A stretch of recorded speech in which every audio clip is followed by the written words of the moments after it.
यही है, क्योंकि ऑडियंस है तो यही मेरे को बॉक्स दे रखा है कि अगर आप ऐसे दिखती हैं तो आप औरत हैं, ऐसे दिखती हैं तो आप मर्दाना है. तो I started like forcing myself to react in not so conventional girl way according to definition of our society, and that helped me perform as Rashmi. ऐसे सब्जेक्ट्स को छोड़ूंगी नहीं जो मुझे पता है पहले कभी हुए नहीं है. मुझे आउटडोर स्पोर्ट्स बड़े पसंद थे, तो मुझे लड़के बोलते थे टॉम बॉय है ये, तो लड़कों जैसी है. बच्चे अपनी पेरेंट्स लाइक अपनी बेटियों को बोलते इसके साथ मत खेलो, इन लड़कों के साथ खेलती है पूरा दिन.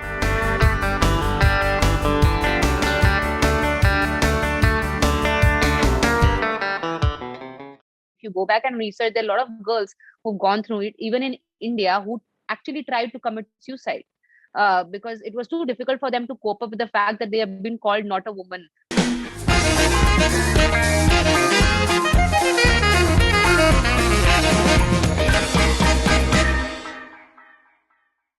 Taapsee, welcome back on Bollywood Hungama. Thank you Faridul. आपने मतलब ठाना हुआ है कि आप अलग अलग किस्म के इमोशंस आप जो हैं आप इग्नाइट करती रहेंगी अपनी फिल्मों के जरिए. तो कभी आप हंसाती हैं, कभी आप किसी और तरीके से पेट्रियोटिज्म आप भरती हैं. अभी रश्मि रॉकेट जब मैं देख रहा था, मैंने देखी है फिल्म, तो आखिर में मेरे आंसू आ रहे थे एकदम, मतलब बहुत ही नेचुरली. एंड इट लेफ्ट यही चाहिए था मुझे, यही सुनने के लिए मैंने पिक्चर करी है. नो बट ये जो वैरायटी आप लेकर आ रही हैं अपने किरदारों में, you know, it is and you are igniting different emotions. That was the sentiment that I had. ये कैसे आप कर रही हैं जादू? ये हो क्या रहा है? ये ऐसा है कि मेरा ग्रीड कह लीजिए. ऐसे सब्जेक्ट्स को छोड़ूंगी नहीं जो मुझे पता है पहले कभी हुए नहीं है, और ऐसे हैं कि जो न्यू, जैसे आपने कहा, will ignite a new emotion in the audience, will feel like यार ये नहीं देखा पहले, ऐसा फील नहीं हुआ पहले, इस नजरिए से नहीं देखा पहले.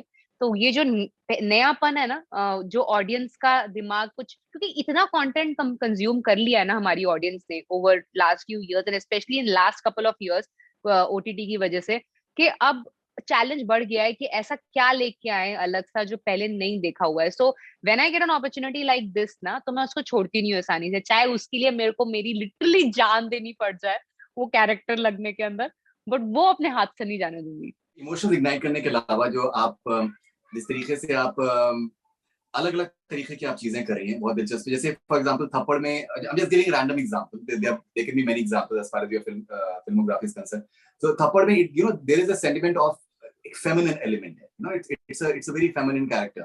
Now here when we see it in Rashmi Rocket, you know, she has that badass element. वो खैर उसको लड़का बुला रहे हैं, लौंडा बुला रहे हैं, वो अलग की बात है, but she has that element which is completely different from what maybe what you are in real life as well. And she has that element कि वो मार सकती है, and she can have that element. Testosterone वाकई में मतलब solid एकदम बिल्कुल उनके वो है. तो ये इसको महसूस करना, इसको इंटरनलाइज करना, वो प्रोसेस कैसा था? वो ना ट्रिकी था थोड़ा, एक तो क्योंकि बॉडी ऐसी पहले से बना के आना था इन फ्रंट ऑफ कैमरा, जो आपको आधा काम आपको देख के कर दे. क्योंकि हम बहुत आसान है, मतलब said that I am using this as a means to trigger the audience, because यही है, क्योंकि ऑडियंस है तो यही मेरे को बॉक्स दे रखा है कि अगर आप ऐसे दिखती हैं तो आप औरत हैं, ऐसे दिखती हैं तो आप मर्दाना है. तो I had to use that thing by making myself look Mardana according to them, so आधा काम हो जाएगा. तो वो ऐसा लुक करने में पहले जो एफर्ट लगा वो किया. उसके बाद जो आप कह रहे हो ना, to have that feeling of extra testosterone, to have that कि ये तो मतलब मार देगी, to have that kind of an instinct, which is actually very different from me because I am not that physically aggressive person. I might not be the very docile person either, but I'm not that physically aggressive person either. वो ना मैंने बचपन से थोड़ा सा face किया है in terms of के just because I'm more of an outdoor person. लड़कों के साथ ज्यादा मैं खेलती थी क्योंकि मुझे आउटडोर स्पोर्ट्स बड़े पसंद थे, तो मुझे लड़के बोलते थे टॉम बॉय है ये, तो लड़कों जैसी है. बच्चे अपनी पेरेंट्स लाइक अपनी बेटियों को बोलते इसके साथ मत खेलो, इन लड़कों के साथ खेलती है पूरा दिन. तो ये ना उस टाइम पे मुझे फर्क नहीं पड़ता था, but looking back at it I realize it's very triggering for a girl to be refer to as a boy all the time.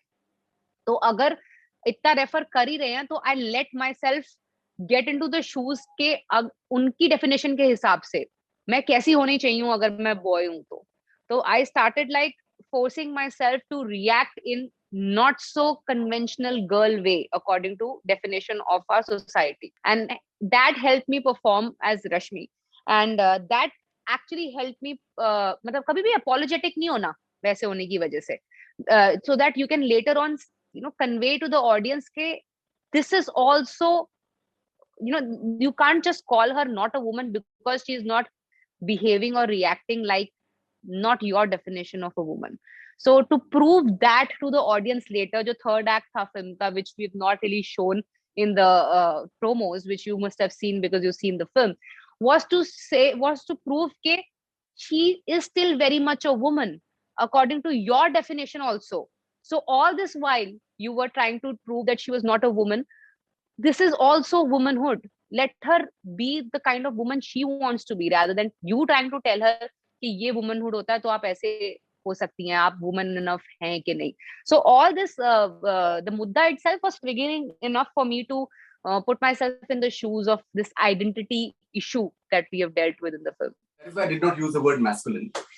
Because I think being a woman, there can be several sides to her and several personality types to her. It is जिस तरीके से box किया जाता है, ये भी एक I think बहुत अच्छे परफॉर्मेंसेस भी हैं. I think Abhishek has come up with a really fine performance. जो एक अभिषेक का किरदार जो ये कहता है कि जो जिस तरीके से एकदम से डिफेम कर दिया जाता है किसी को, चाहे एथलीट हो या कोई भी actor. So do you feel that is something that needs to be taken up seriously? The media needs to be more serious, and there should be more stricter defamation laws maybe in India. I really feel so, because ये जो line थी, ये मुझे बहुत मजा आया था जब मैंने पढ़ी थी कि यही सेम एसोसिएशन होती है ना जो अपना मतलब बड़े बड़े प्रेस रिलीज देती हैं कि हमारे एथलीट ने ये किया, हम ये मेडल लेके आए, they'll have felicitation ceremonies for them and all of that. But when something like this happens, especially, it's not a case of doping. It's not like she has done something wrong. She is genetically born with something which is not in her control. और वो for some sort of a reason this age old test अभी भी चल रहा है और उसकी validity अभी भी मतलब कुछ है नहीं साइंटिफिक, फिर भी हो रही है, तो हाथ धो देते हैं उसके का, चलो अरे ये तो बैन हो गई है, हालांकि इसके हाथ में नहीं था ये जिस वजह से बैन हुई है, बट बैन हो गया तो इसलिए अब we are not gonna control what is going to come out in media about her. They don't try to like कुछ ऐसा सेशंस कराओ उस एथलीट के साथ कि उसको समझाया जाए कि ये मतलब लाइफ एंडिंग सिचुएशन नहीं है, जो कि काफी एथलीट्स ट्राई करते हैं. If you go back and research, there are lot of girls who gone through it even in India who actually tried to commit suicide because it was too difficult for them to cope up with the fact that they have been called not a woman in public domain. So for the association to back them up at that point ke it's not their fault and they're standing by them would have given them a lot of strength. So वो नहीं करते हैं, तो वो the same media which has written them off as a golden girl because they've gotten the gold medal and ends up writing some really funny weird headlines about them because of this kind of a test which she fails. So there needs to be a certain kind of review in terms of reporting and words that have been picked and the way you address people who go through such a problem, because they've been national heroes. They deserve certain kind of respect.